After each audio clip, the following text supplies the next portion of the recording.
Hello viewers, I doctor SBK Lal welcome you all in this YouTube channel. इस YouTube channel में आपका बहुत बहुत स्वागत है। यह वीडियो सुल्ताना डाकू के ऊपर है।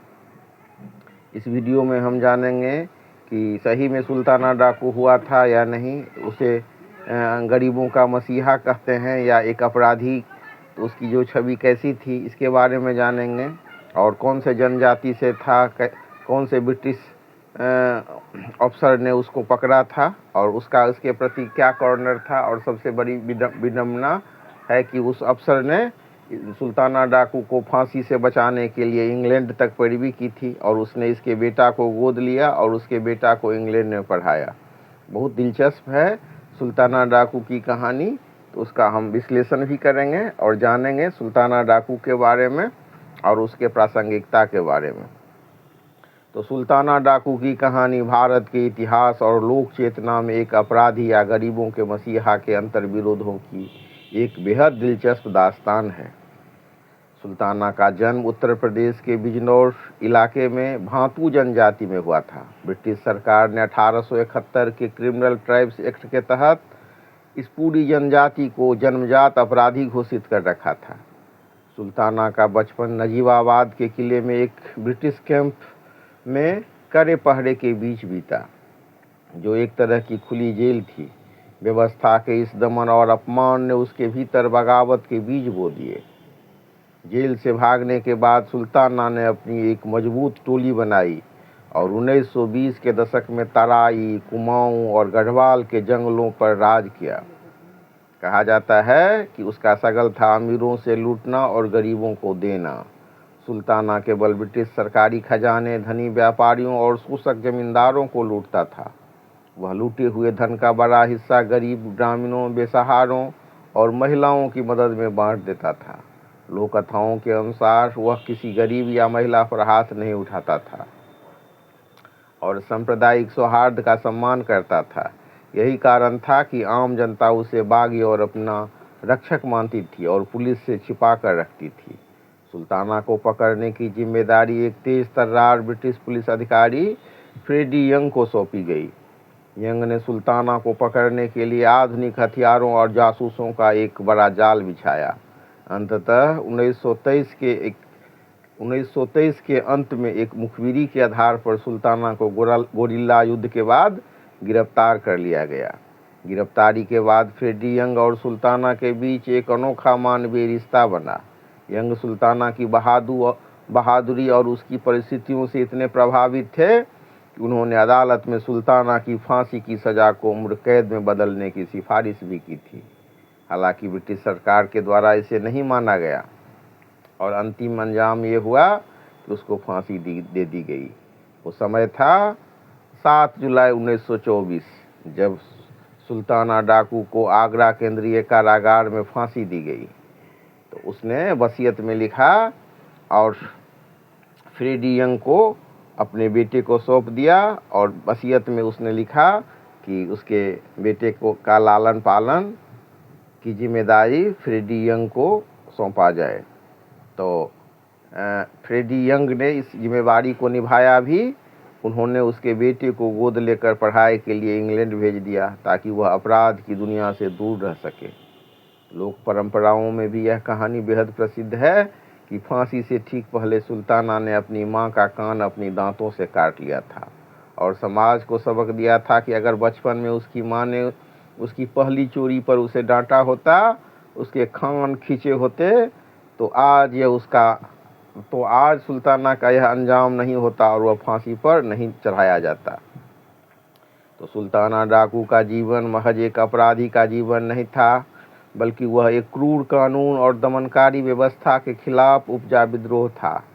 यही वजह है कि इतिहास की किताब में भले ही उसका नाम डाकू के रूप में दर्ज है, लेकिन उत्तर भारत की लोक कलाओं, नौटंकी और स्वांग में वह आज भी एक न्यायप्रिय नायक के रूप में जीवंत है। हालांकि अगर आप पूरा रिसर्च करेंगे, पूरा देखेंगे, तो कई बार आपको कुछ अंतर भी आएगा और इस तरह से आप इसका विश्लेषण कर सकेंगे। कई बार इसकी तुलना इस सब की कहानियों के साथ भी किया जाता है। अगर हम इस सुल्ताना डाकू के कई घटनाओं का या घटनाक्रम का विश्लेषण करें तो कुछ चौंकाने वाली बातें आती हैं। जैसे सुल्ताना डाकू की माँ की बात करें तो कुछ जगह कहा जाता है कि उसके माँ के साथ उसका बहुत मधुर संबंध था और सुल्ताना की माँ का जीवन उस दौर की उन हजारों माँओं का प्रतिनिधित्व करता है जिनकी पूरी नस्ल को एक काले कानून ने अपराधी घोषित कर दिया था। उनका वजूद इतिहास की मुख्य धारा में भले ही गुमनाम रह गया हो, लेकिन लोक चेतना में वह एक ऐसी माँ है जिन्होंने अपने बेटे को डाकू बनते हुए भी गरीबों का मसीहा बनने के संस्कार दिए थे।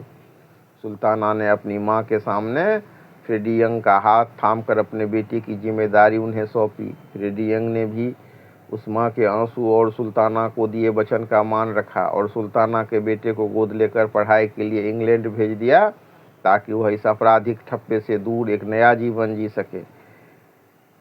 लेकिन कुछ तथ्य अलग ढंग से भी आपको मिल सकता है। जैसे सुल्ताना ने फांसी से अपने माँ के कान को अपने ही दांतों से काट लिया था। ये बहुत ही प्रसिद्ध लोक कथा की ओर इशारा करता है। लोक परंपराओं और उत्तर भारत के ग्रामीण अंचलों में सुल्ताना डाकू की फांसी से जुड़ी हुई यह कहानी बहुत प्रसिद्ध है। इस घटना के पीछे की जो कहानी लोक कथाओं में बताई जाती है उसके हिसाब से कहा जाता है कि जब सुल्ताना को फांसी होने वाली थी तो उसकी आखिरी इच्छा पूरी की गई और सबसे पहले पूरी करने से पहले इच्छा को पूछा जाता है तो उससे पूछा गया उसकी अंतिम इच्छा, तो उसने अपनी माँ से मिलने की इच्छा जताई। जब उसकी बूढ़ी माँ जेल में उससे मिलने आई और रोते हुए उसके गले लगी तो सुल्ताना ने अपनी माँ के कान को दांत से काट लिया। वहाँ मौजूद जेलर और पुलिसकर्मी हैरान रह गए। उन्होंने कहा कि सही में तू हत्यारा है, डाकू है, तुमने ये क्या किया, अपने माँ ही का कान काट लिया। और उन्होंने सुल्ताना को पीछे खींचा। जब उससे पूछा गया कि उसने अपनी ही माँ के साथ ऐसा क्यों किया तो लोक श्रुति के अनुसार सुल्ताना ने रोते हुए कहा, जब मैं छोटा था और पहली बार किसी के खेत से तरबूज को चुरा कर घर लाया था, अगर मेरी माँ ने उस समय मेरे कान खींचे होते, मुझे डांटा होता तो आज मुझे फांसी के फंदे पर लटकना न पड़ता। आज मेरे इस अंजाम की जिम्मेदार मेरी माँ की वह ढील भी है। यह कहानी समाज में एक बहुत बड़ी नैतिक सीख के रूप में सदियों से सुनाई जाती है कि बच्चों की छोटी गलतियों पर पर्दा डालना आगे चलकर उन्हें बड़े अपराध की ओर धकेल सकता है। यदि हम इस घटना का ऐतिहासिक और दस्तावेजी विश्लेषण करें तो बहुत दिलचस्प कहानी सामने में आती है, दिलचस्प बात सामने आती है। इसकी तुलना ईसप की कहानियों से भी समानता रखती है। अपनी माँ का कान काटने की यह कहानी हूबहू ग्रीक कथाकार ईसप की एक प्रसिद्ध कहानी the boy and his mother से मिलती जुलती है, जिसमें एक चोर फांसी से पहले अपनी माँ का कान काट लेता है।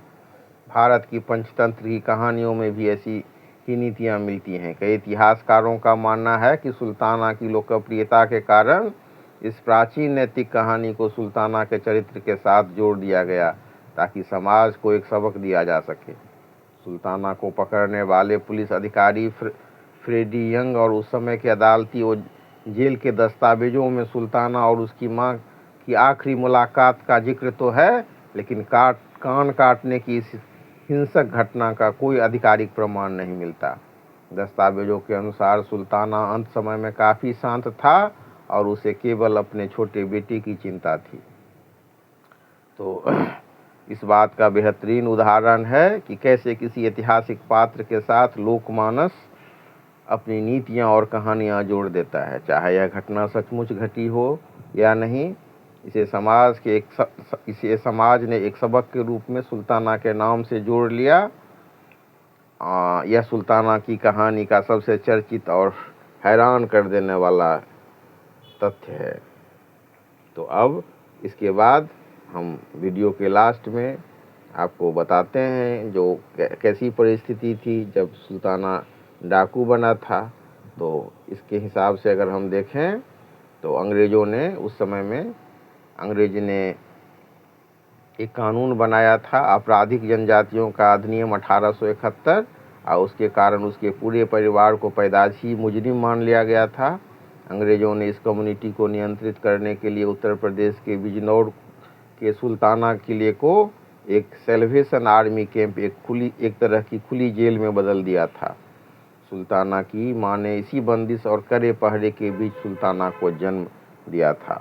जैसे जैसे सुल्ताना बड़ा हुआ, उसने पुलिस द्वारा अपनी माँ और अपने समुदाय पर होने वाले अत्याचारों को देखा।